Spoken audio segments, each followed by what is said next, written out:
So after that crazy, beautiful, amazing drive through the trampoline, the road of death, we ended up driving through San Francisco to the next little town, which is where we're going to park for the night. There's a little church in a little town here. It's starting to sprinkle. I'd like to walk around and check it out a little bit. I may have to wait till in the morning, but I feel like I need to stretch my legs after a day like today. So let's see if we can at least go around and check this place out a little bit.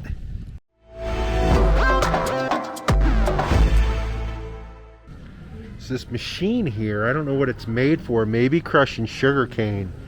But it's made out of wood. There's a little Briggs & Stratton motor on it or something right back there.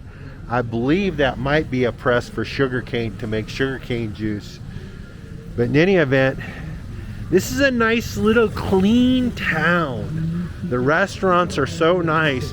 And we're down here, I guess a couple hours from Pasto. But from the looks of this little territory, there's a lot more indigenous people down this way. And you see that in their art form and their sculptures around the park. And even the artwork on some of the buildings. But it reminds me of some of the cool little towns like Turrialba, for example, in Costa Rica. Let's go around and check this out.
So along the whole edge of town here where we parked, this is where the church is and all the schools.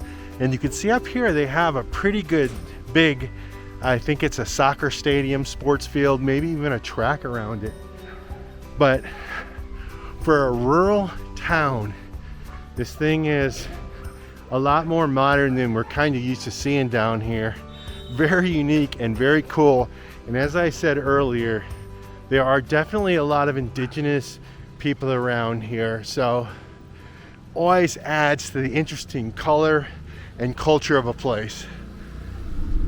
Good morning. We got up bright and early this morning. We have left that little town. We're still driving through the mountains, starting to go through some farm country, seeing some orchards. It's really, really pretty. But the first order of business and the very important business that we have to take care of today is we have to fix our electrical system. Now we have about a 2-hour drive to the city of Pasto, where there are a few solar stores. So we've got our fingers crossed that one of them will be able to help us. I know we have told you we've had an issue with our solar, but I don't think we've given you a lot of details. And I'm not going to get crazy technical because I don't understand that stuff. But what has happened is our inverter, we think, has died. Now, when you create energy from solar, it turns into 12-volt solar. For those that don't know, that would be like the solar you would get from your cigarette lighter in your car. But the inverter takes that and turns it into 110 energy, the kind that you use in your house. So right now in our van, our 12-volt works. So some of our lights work, our air conditioner works, The refrigerator works. So we're not completely broken down. All of our water pumps work. Yep. But the 110 energy outlets are a few of our lights and our cooking stuff. Our stove, our oven, we cannot cook. We also cannot charge our computers and some of our camera equipment. So that is where we're at. We're halfway broke down with our electrical, and it's very important that we get it fixed. that's what we got to do first. This morning when we left our campsite town, we were at about 7,000 feet. We are steady climbing, and the roads are still incredibly curvy. Yeah, it's hairpin after hairpin. All these switchbacks, we're just climbing straight up the mountain, basically. But it's paved, and it's 2 lanes. So it's nothing like the crazy drive on the trampoline road of death from yesterday. And I gotta tell you, if you've followed our journey for a while, you know we have seen some amazing, beautiful, beautiful regions and territory as we drive. But I gotta say, this is a top 3, maybe even the number 1. This is a beautiful part of Colombia. Colombia's a stunner. We got an early start this morning, about an hour earlier than normal, so she wasn't up here at the beginning, but don't worry, she knows it's moving day. So we're up here at about 11,000 feet, and the mountains have kind of leveled off a little bit, but it's really wet, and the ground looks really wet and spongy. And then all these plants started poking up. We haven't seen these before. I don't know what they... I don't even know how to describe them. They look kind of like a Joshua tree or maybe a yucca plant or something like that. Some variation of that, but I don't know where they popped up. So pretty unique environment up here at a pretty high elevation. What goes up must go down. We've made it over the top of the mountain pass, and we are headed down quickly. And it is beautiful. There's a big lake out here. The sun's starting to hit it, and you can see this windy, curvy road out in front of us going down into the valley. This has definitely been an amazing drive this morning. Yeah, wow, stunning. Okay, we were pulling out of this little town where we stopped to get some fuel. We're about halfway through our drive to the city of Pasto, where we're going today. And we got pulled over for a police check. Probably the most thorough paperwork check they've done. They went through everything, checked the dates on everything. Super kind. They were really nice. Yeah.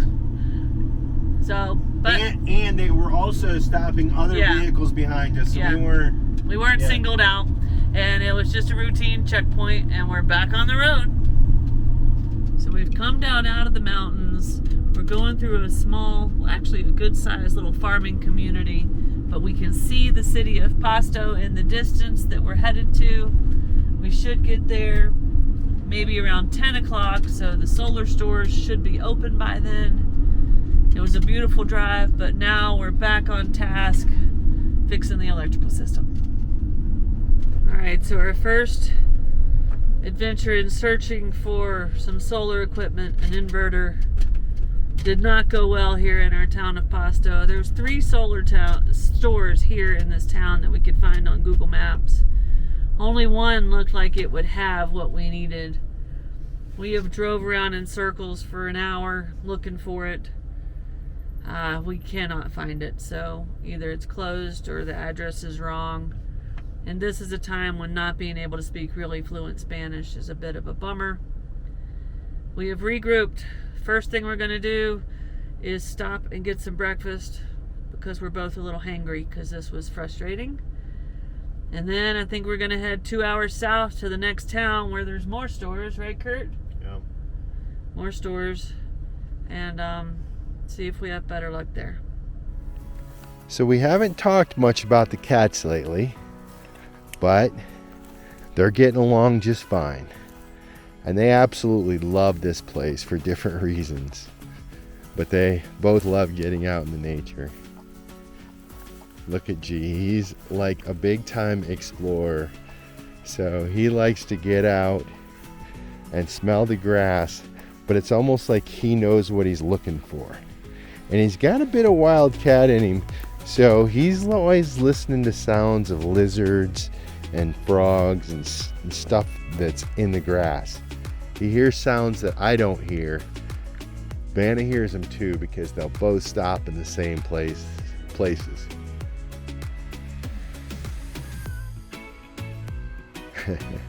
He hears some birds right now. But anyway, G is getting along in the van pretty good. He definitely likes to get out and get his walks in the nature, and who doesn't?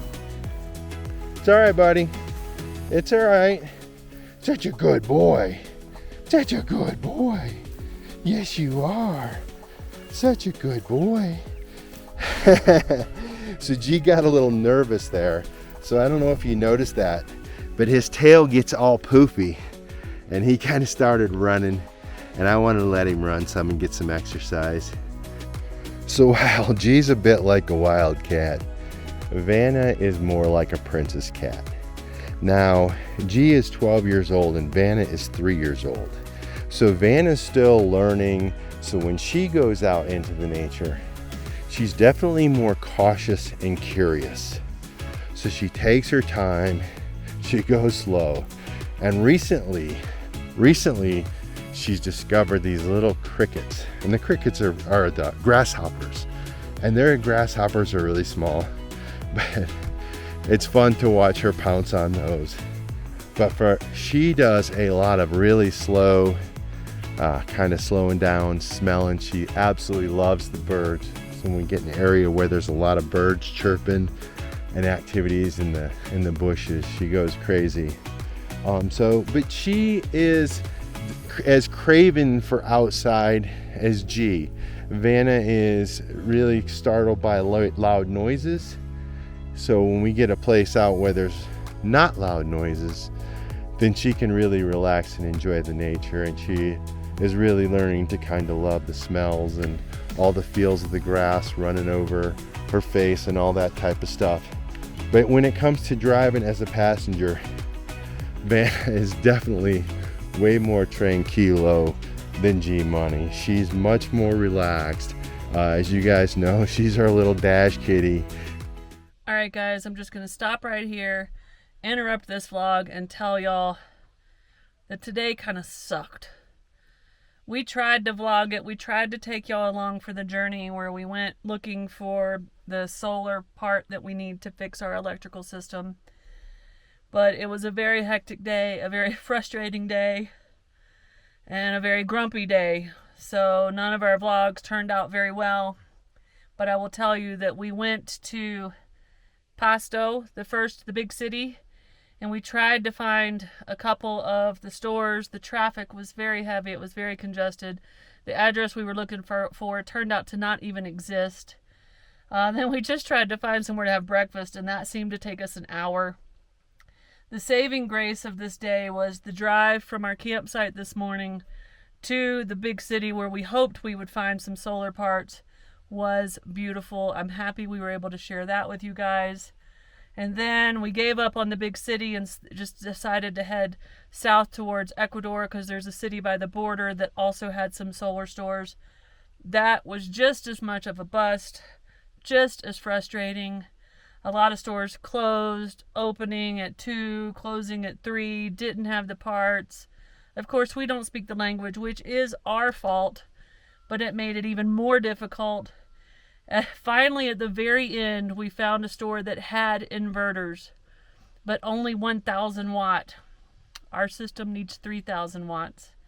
So, looking for the part here in Colombia was a bust. We finally, before we just clawed each other's eyes out, because it was a day, I promise, we just decided to leave that little town, drive out here to the very last spot we want to see in Colombia, which has been something I've wanted to see for a very long time. It is a beautiful church. We're going to show it to you in the morning. We're parked at the place where you pay for your tickets because you can't drive to this church. You either hike way, way down there or you take these cable cars and you see this beautiful church, and we're going to show you that in the morning. But for now, we walked the kitties. We're settled into our camp. The vlogging for the day is over. We will see y'all in the morning where we will be in much better spirits. And we always told you that we would keep it real here on this channel. And it's not always wonderful, especially when you're grumpy and you're in 94 square feet. So with that, we'll see y'all in the morning. All right, guys. The cats have been walked. We are dressed. We have locked up the van. We are headed to the cable cars that are going to take us to go see one of the most beautiful churches in the world. We are super stoked to show you this place. What do you think, Snow? I'm excited. I think there'll be a little bit of walking down here, up and down some stairs and maybe slopes. So hopefully that's today's physical therapy session. All right, here we go, guys.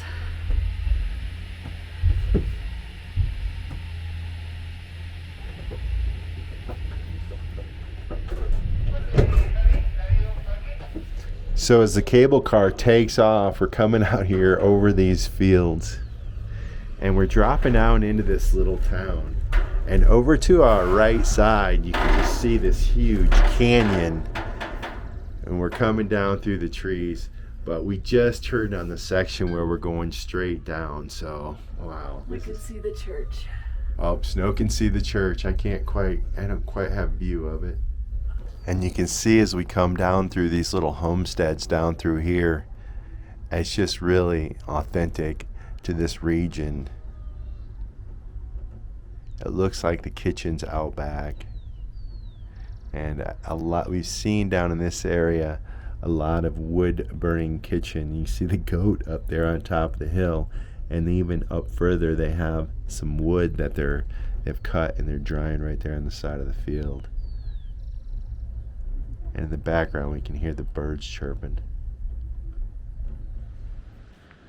All right, guys, so the ride in the cable car is over. We have made it down to this church.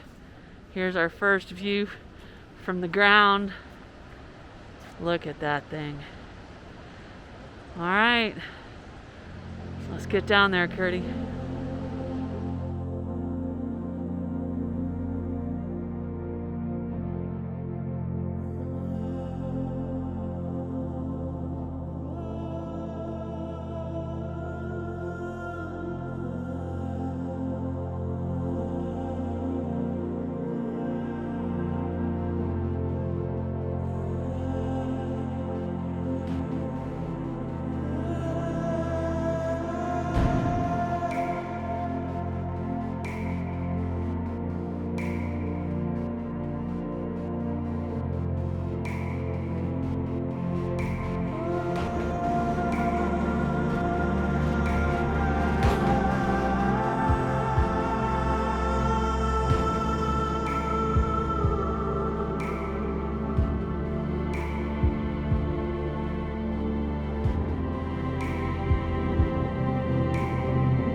This church is beautiful, and the gorge is gorgeous as well.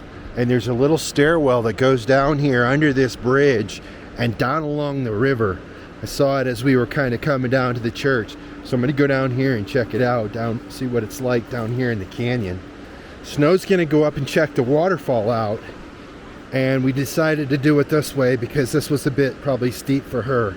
So it's really cool that we've been able to hang out together at such a beautiful place. And it's also cool that I get to do a little exploring. So you can take some stairs all the way down to the river at the bottom of this gorge under the church. That's a little too much for me to try with my new knee. So I'm going off to the side over here where we're going to get a different angle of the church. Me and Curt are going to divide and conquer and show you this place the best we can. And there, look, you can see snow. So there's a shot of the waterfall I showed y'all a minute ago. And I've walked a little bit closer to this magnificent church. Lajas Sanctuary. Early 1700s is when they first built a shrine of some sort here. And then later they started to construct this church.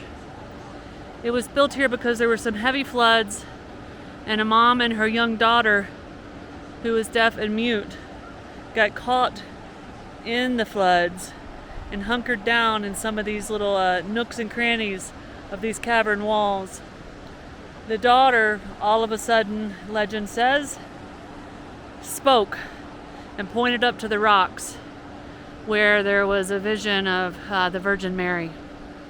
So this place is the site of a Catholic miracle, and that's how this church came to be. Now, up until just a few years ago, the cable cars did not exist, and you parked way up there and had to walk down. So I'm super happy that they built the cable cars, because my knee's still new and not quite ready for steep switchbacks, or at least not more than one or two. Now Curt has walked down these stairs all the way down to where the river is, and I'm gonna hang out here and wait on him. So sort of the paved fancy trail ended, but there's a nature trail that extends beyond. And this actually gets you right down here by this river. Look at this. Woo! I just got back from a sprint up the stairs, but I did a river walk down there, and it was beautiful. Not only is the church beautiful, but this whole gorge or canyon through here is amazing with the river. And so I think we've got some really good shots of this place. We had a really good lunch here. We're probably gonna leave pretty soon. Yeah, I gotta make the slow climb up all these stairs, guys. Alright guys, we hope you enjoyed the church. We hope you enjoyed the beautiful ride through the Colombian countryside down here in Southern Colombia. Yes, we still need to find an inverter to fix our electrical system, but we are no longer letting us get that down. And tomorrow is a very, very, very big day. Tomorrow we cross the border into Ecuador, but you're gonna have to wait. We'll see you guys in a few days. Cheers! If you like this video, be sure to subscribe to our channel and hit that notification bell so you guys know when we put out new videos. And don't forget, you can always follow us over on Instagram to see what's going on in between videos. Cheers, guys!